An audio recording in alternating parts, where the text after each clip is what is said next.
All right, here we have what looks like a Formula D car and what looks like a Formula D driver. Yeah. But this video is called, what do Formula D drivers do after Formula D, or like after they wash up? So we have Nate Hamilton. Well, he's not washed up, but you know what I mean. He's not washed up. He's gonna start me like that. You know what I mean? So we have Nate Hamilton. He has a carbon fiber FD trophy inside. He has, is that the old FD car?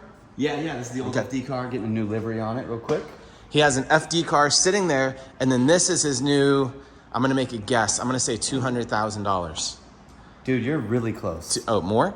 No. I would say a little bit less than 200, but like we're so close to that. So probably like a $200,000 full-on Formula D type build. But he's not driving Formula D. So this whole video is, what do you do after Formula D, after you've achieved success, sponsorship stuff? How do you continue at a high level of drifting? Because a lot of us can just go do donuts in a parking lot and go have fun forever.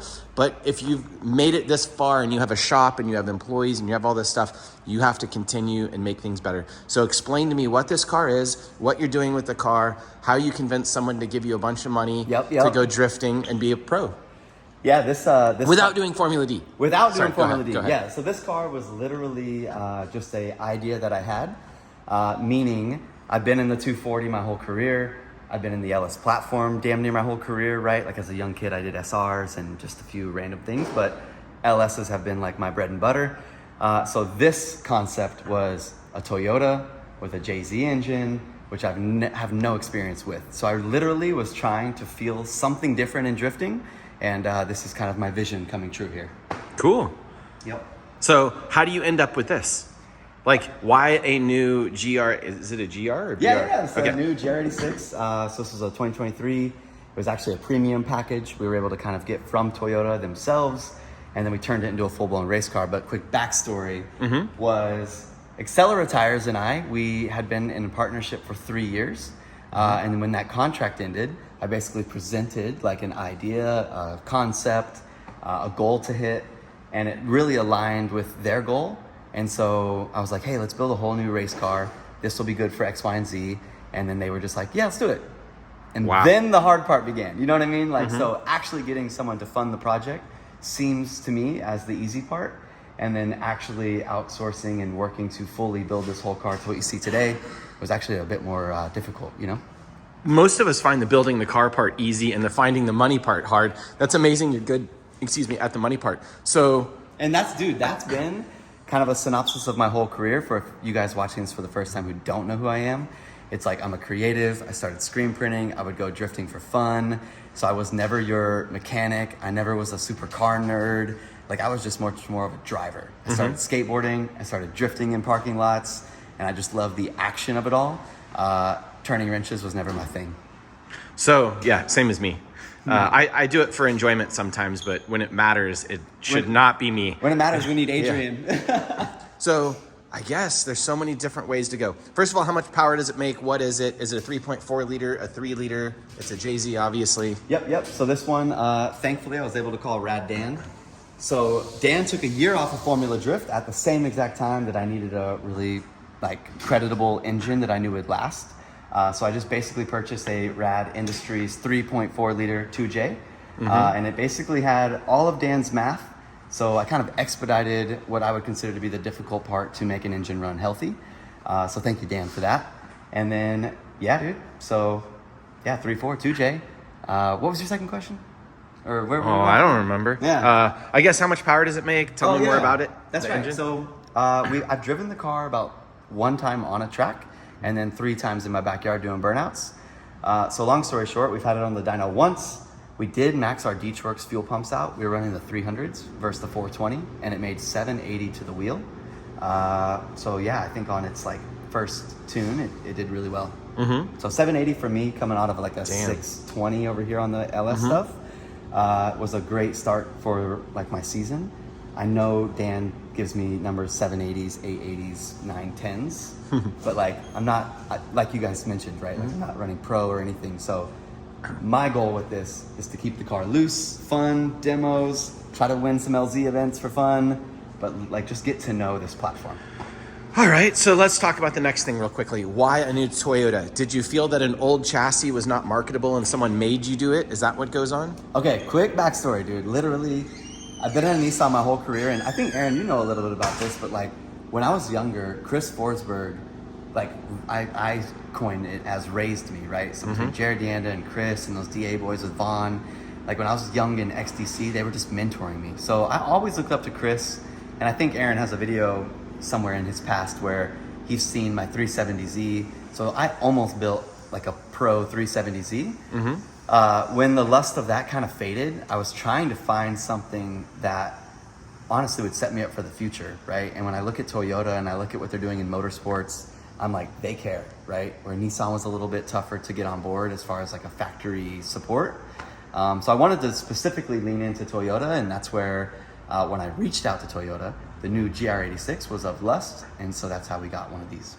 Interesting. So you're hoping that it turns into something in the future with Toyota directly kind of thing? Yeah, that's my goal, dude. Like, I'm really trying hard on social right now to just talk about like how skateboarding and drifting go hand in hand, and how there's like a lifestyle piece to what we do, right? And again, like, I love Formula Drift, but outside of a certificate or the credibility of a series, I just think it's cool to just be a drifter. And I think that from watching Zoomies and other things get into motorsports, like there's a lot of opportunity out there that we're not tapping into. So trying to be like a skateboarder for Toyota and a drifter, if that makes sense. Interesting. You know what I mean? I know the concept. I'm an old guy that's not good at marketing. I just make YouTube videos for fun. Okay, so since this car is not going to go to Formula D then, let me know what it is going to do. Because you built a car that's, you know, someone has a huge amount of money into. I suspect it's the company on the door. Its name is backwards, so it's hard to read. That's right. It looks like Accelera. That's right. You obviously have to do something to get this money. What do you have to do now? So this package for me, to be completely honest with you guys, right? Like if you're young kids watching, so this comes with media. So you guys will see me promoting, so I'll create reels for their partnership labels. So like I'll talk to the camera and be like 651 Sports, blah, blah, blah. And also we're gonna run just a handful of events that we normally would do on our tour. So LZ's World Tour, Grid Life, Holly LS Fest in this thing, and then Fuel Fest. So we're still doing the same grassroots tours that Accelera finds the most value in the marketplace in, just with a gnarly new race car.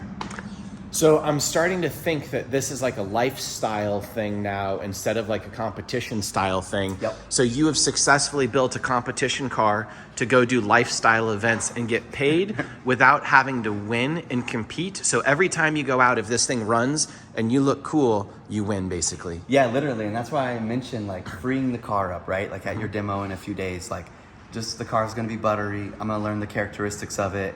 And then just enjoying and giving rides in this and marketing it is the goal. So it's not built for a pro competition, but the other side of the coin was, as a driver lusting to be the best, I wanted to build one of the best tools that I could build. So I was able to like do both at the same time. That's really interesting that you're able to span, like take the step out of competition, but keep the same budget. This almost looks like you have more budget than when you actually did comp stuff. I tell kids this all the time. I literally earn more through drifting without a series than I did when I was in Formula Drift. And now let me say this, I do think it has a lot to do with me just learning how to pitch and do business and marketing. So like, maybe when I was younger, Formula Drift could have been huge for me, but I just didn't understand it at that time. But I absolutely, I mean, you see the expansion of the shop. Like I absolutely am doing way better than I was when I was just trying to pitch a series. It makes sense. Yeah, dude. That's mind-blowing to me that like, I kind of saw it coming and I've been talking about it a long time. But it's cool to see it happening, and it's cool to see people transitioning into a more sustainable version of drifting and having cool stuff. All right, so let's look at the car real quick before you put the hood down. Real quick, I'm gonna shout out like Sabon. Like, for example, right? Okay. Like building a new car was like pitching the 240. Hey, what up, Sabon? Let's put some carbon on this. I'm in a 1990s 240. They're like, Nate, we love you, but when I go, yo, what up? Let's rock a new 2023 GR86. They're like, here's everything. You know what I mean? So like to the point of just having a newer platform to talk on and speak on has brought me more partnerships in the last year. To counter that point though, if you like, how do I say, running this car could be so cheap. Like you'd have a KBD kit or something and some wide body. You wouldn't need a big partner or a fancy thing. and you could run the body on that car for almost free. Like, you know what I mean? Old car could be so cheap. Yeah. You could build one of those for competition status like this with just a stock LS3 with a cam and stuff. You could probably build that car for 45 grand instead of 200, and you wouldn't need all the partners and everything. Very true, very true. And just, I'm speaking for me, which is like, I now have a staff that's media, 2 mechanics. Like, I'm gearing up to, you know, just keep growing and drifting wherever that leads me. But yeah, I definitely agree. You could definitely get as much fun out of your life in something way cheaper. But for us, we were trying to Aim for the stars. lifting a little bit more weight over around here, you know what I Okay. mean? All right. Do you want to play a game where I point to things and you say how much they cost? Or do you want to play a game where we just go look around and look at all the nice parts and the features of the car? Let's do some both. Okay. Let's do both. All right, both. What do you want to point at? Let's say engine package. So the engine package from Dan, I think all this is out there publicly, right? Like, Probably. right, Adrian? This is all like just public We're talking knowledge? dry sump, everything in the engine bay. So let's just I'll throw round numbers at you kids. Yep. Y'all can go do They can part be guesses numbers. too. So 30 grand. Okay, 30 grand. That's pretty easy. Yep. Body kit. With the hood, body kit, paint. So hood, doors, hatch, I have no clue. Thank you, Saban, right? Shout out to marketing. Go So for it. all that was free. The body kit I did get from Drift HQ, so thank you, Adam. But that boy charged me $6 grand. Jesus Christ. 6.2, 6.3, something like that. So it's probably at least 9 grand with paint for the body on this car. Probably more. So the wrap is done in house. So Adrian actually wrapped this. So this is a Nosetex. Oh, it's a wrap. It's not paint. Yep, this is a wrap. Okay. Yep, so a Nosetex wrap, which shout out to a Nosetech. They give us the wrap. So really, I just had Adrian's time, and then a graphics kit. And so, but let's say whatever, eight grand in the aesthetics of the car right here. How much does it cost? I don't think many people understand a quick change rear end. So a quick change rear end is back here, and you have to cut out. You lift that up? Yeah, dude. We'll show everybody. You have to cut out this whole part of the car, mount that, different axles, probably different hubs to accept the axles you want and all that stuff. How much does it take from end to end to do a complete quick change in this car? I would say so. Brian at MA from With the labor. Yeah. No, from gearbox back, basically MA Motorsports had everything we needed. So subframe, quick change, axles, and I think we got at least like 15 into all that. Okay. Yeah. So I think that's a part of the car that people don't think about very often. That's Yeah. 15. Okay. Yeah, which we obviously we needed. We want to do wheel speeds, change gearing. Like I'm just used to that with a 240. So. Yep. And now the kicker. What is the most expensive part of a car like this that a normal person wouldn't realize? Because it's easy for me to think about like, oh, an engine costs this much. What is the crazy thing? Is it overall fab work to have someone do all the fabrication?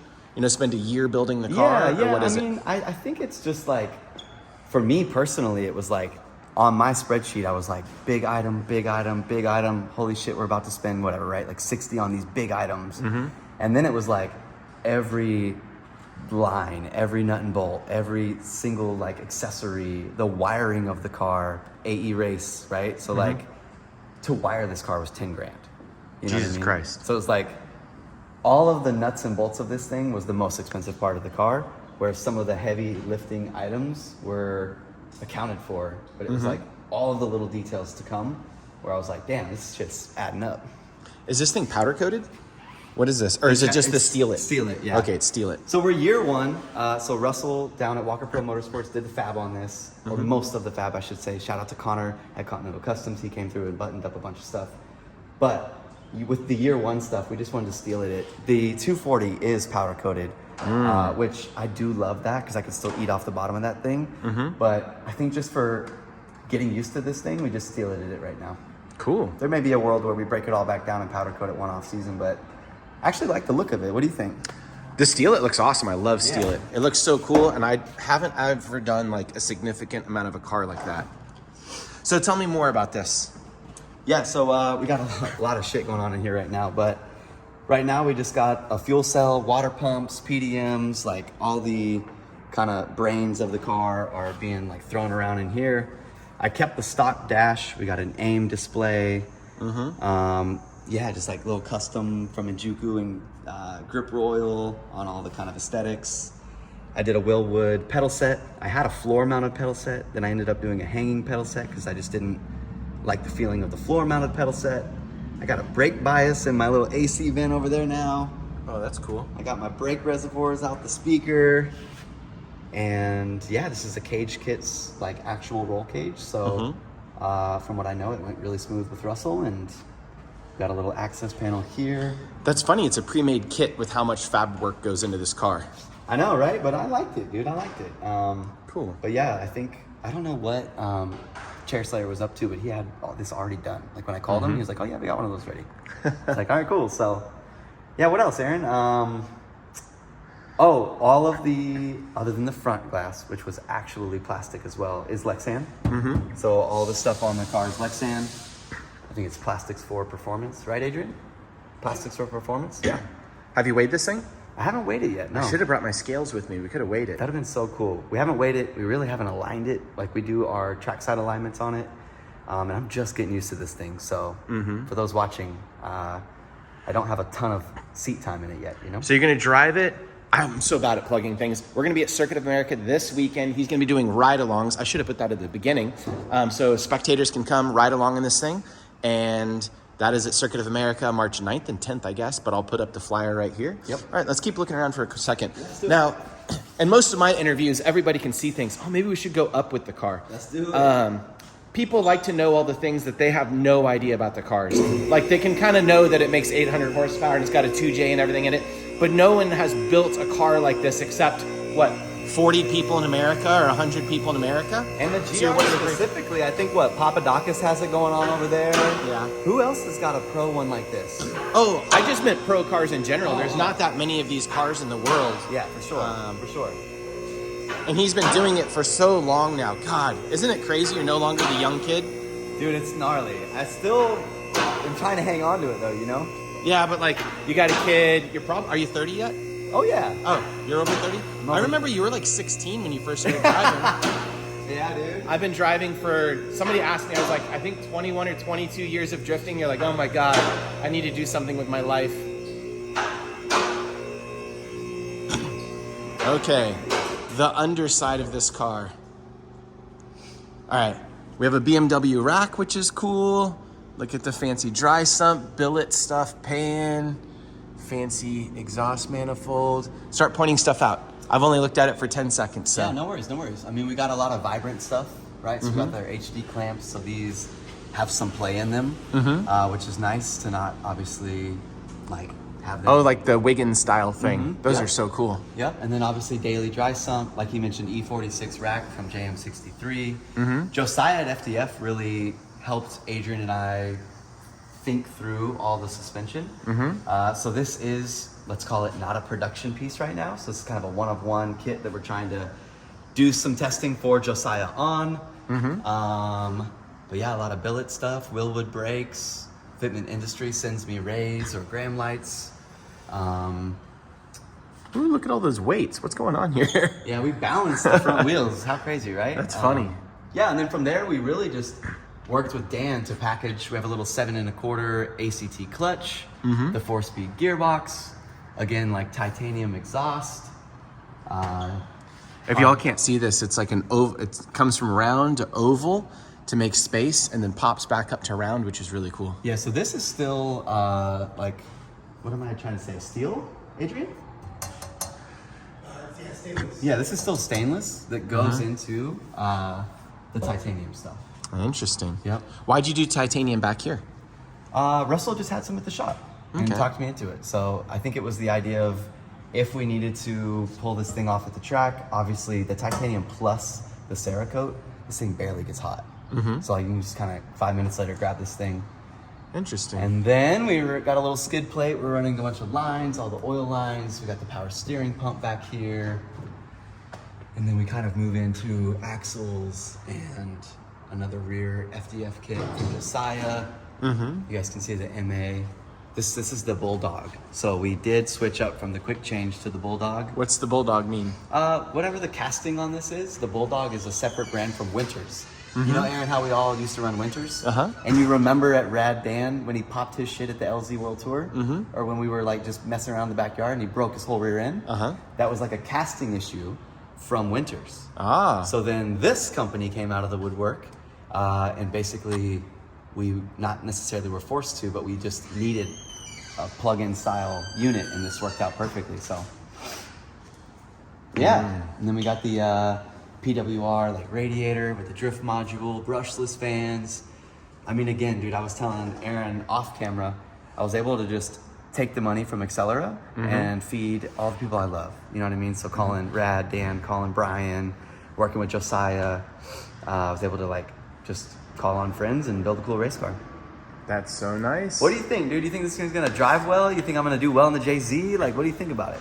What do I think? I think it's interesting, and I need to come back in a year to see what you've learned doing this whole process. Yep. I think this is more of a marketing tool, so it does, like, necessarily doesn't matter how it drives. Yep. I mean, obviously you want it to drive well, but since you don't actually have to compete, you can set it up loose and you can set it up to drift well and to look cool and do all the things you want it to do without feeling the pressure of needing it to keep up with a Formula Drift car to today's standards. And to grip it up to the moon where you're going to die all the time. And that's not that's not the goal right now. The goal is get used to it.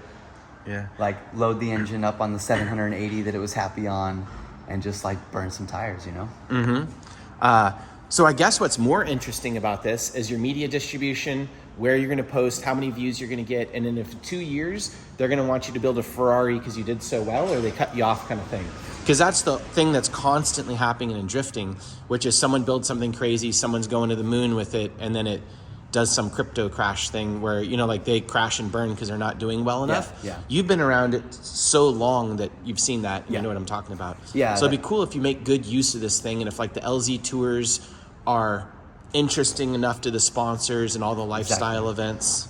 Yeah, exactly, right? And like, I think the blessing behind this was when it didn't need to go to FD, it was like the under promise, over deliver, you know, like having almost zero pressure other than obviously keeping the car looking clean and going places. We just get to have fun in this thing, which allows me as a driver to know that I have time to get used to it. But I will say, I can plug some clips here for Aaron if he wants to use them. Yeah. But from the backyard to some of the Sunoco shoot that we did, I actually feel really, really comfortable in the car, like day one. So in the back of my head, I'm kind of like, dude, imagine if I went to the World Tour and I did really well in it on the first drive. Like, how cool would that be? That'd be super cool, but you could also have Grant boop you into the wall like I did. Grant's gonna buy me a Pandem kit, dude. No, he's not.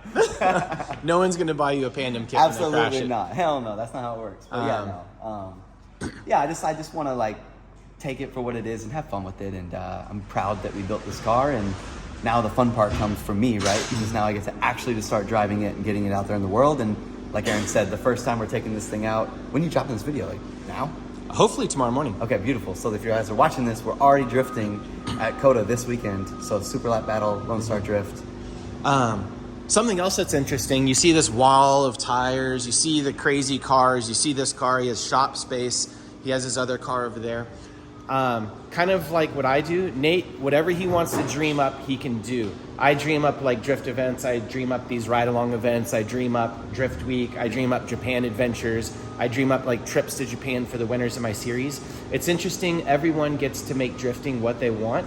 A lot of people, it's just them putting their car in a trailer and going to drive for the weekend. But the people that can finagle money out of sponsors like you could do whatever you want. And you choose to put the money into exactly what you want, which is you wanted a new Toyota thing, you wanted something flashy, you wanted something super nice looking. Yep. You didn't want to drive this every weekend kind of thing. You wanted something you took out specifically to look a certain way. Yep. So I was gonna say, it's cool to see your effort speak for itself, if that makes sense. Yeah. And your vision of drifting be what you want.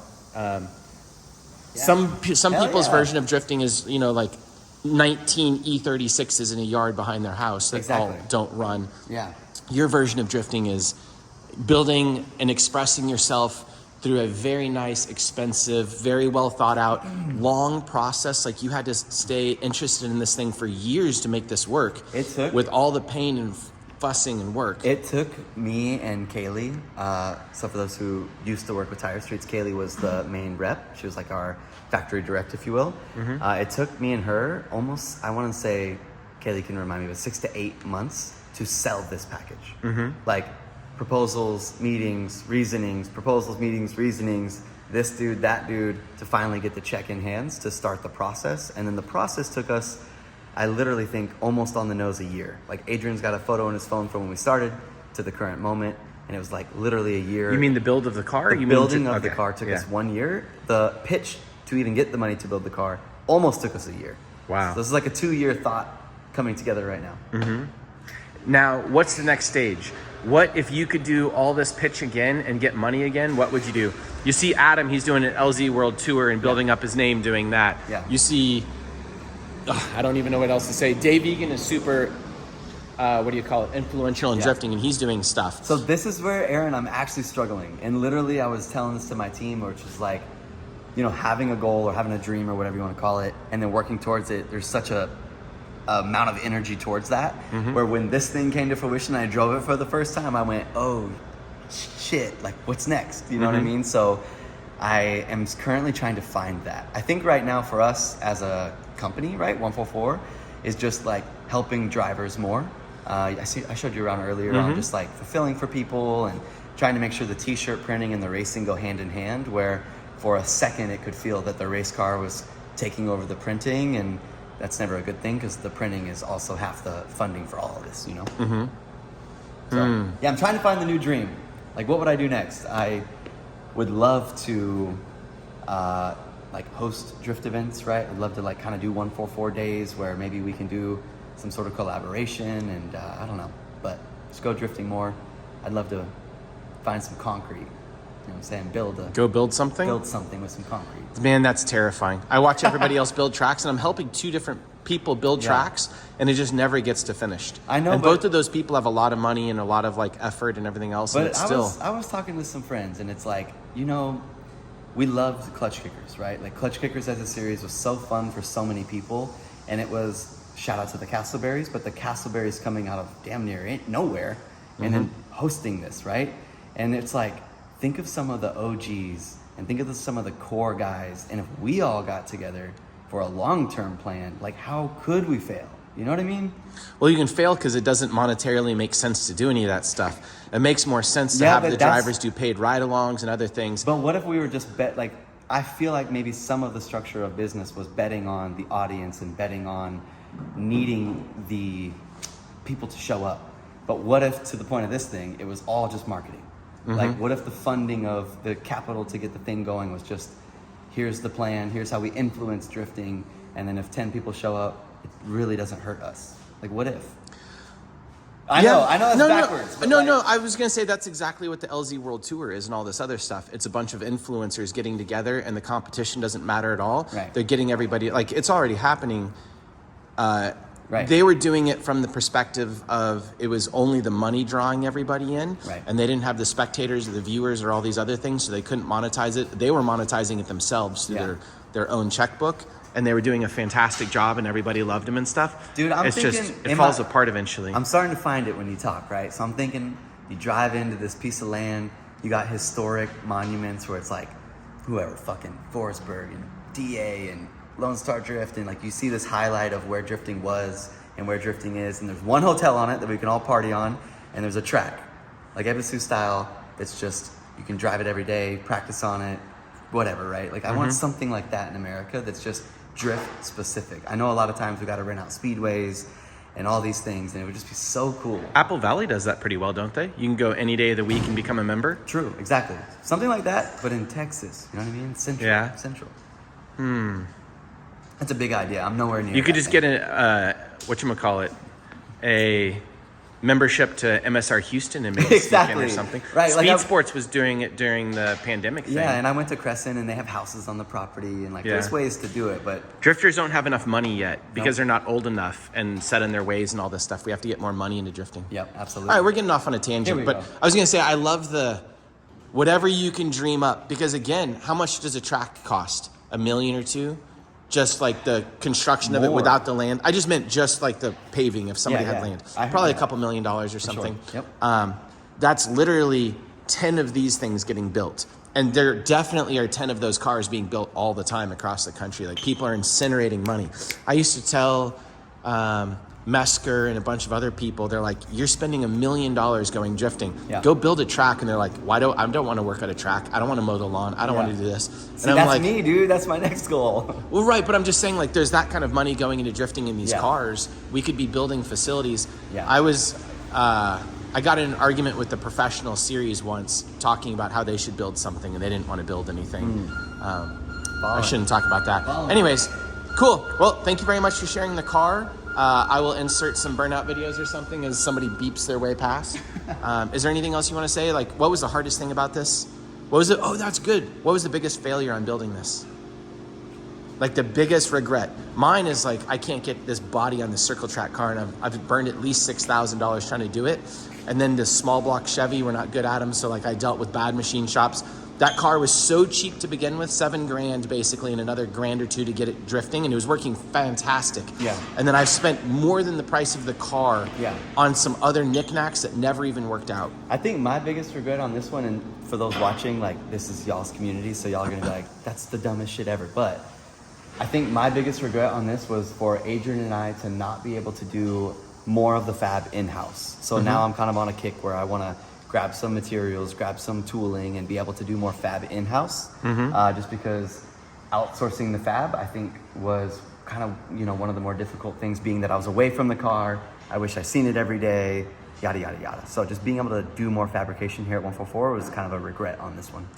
But to everyone watching, they're like, well, we build all of our own cars. That's the easiest part. You know what I mean? Well, I was going to add one thing to that. Whatever part of a car is black magic to you is where the project gets away from you and you require someone else and they're in charge of it. So like with myself, it's engine building or something like that. We lose ourselves in a machine shop and you just have to trust whatever they say. You pull a valve cover and you look and you're like, God, their work is garbage or whatever.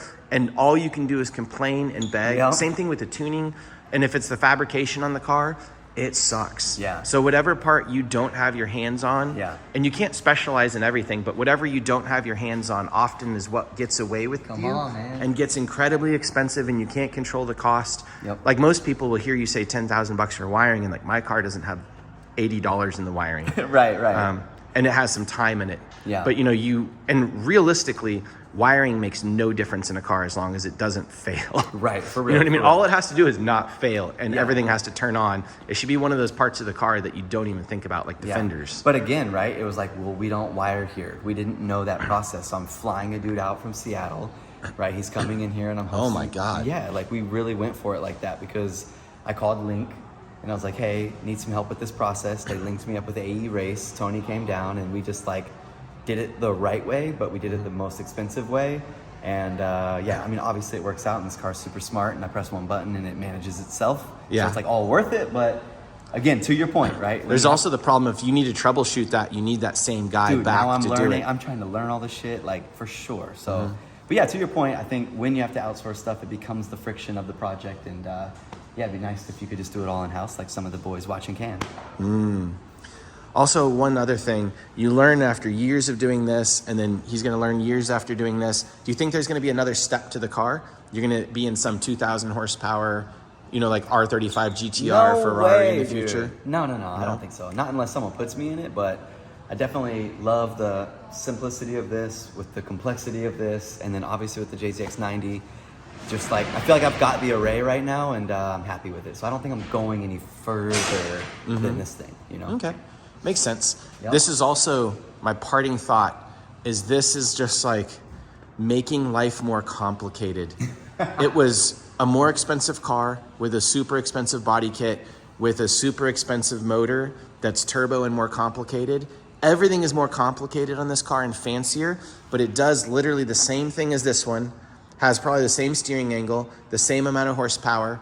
Probably this thing is lighter. And then in the end, the only thing that matters is your tires, and it's on the same tires. But for those watching, two different flavors. You know what I mean? You get a completely different emotion out of the process of super complex versus simple. So no, I'm not complaining. I would just, as I'm thinking about it, I'm like, it will probably drift in the exact same way.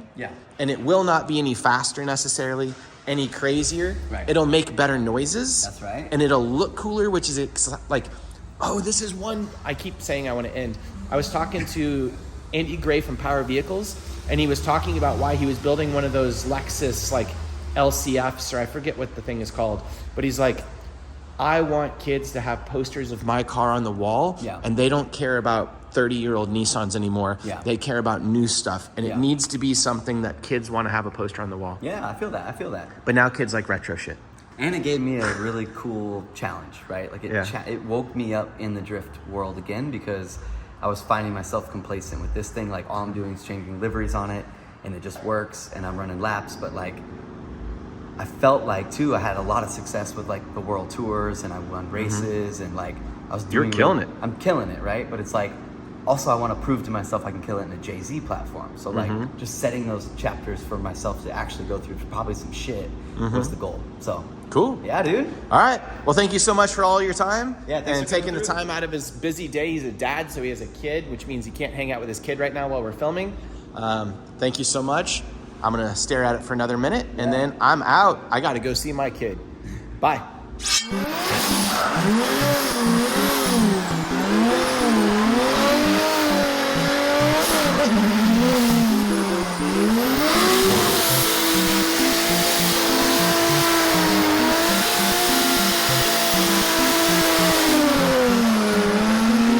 We'll be right back.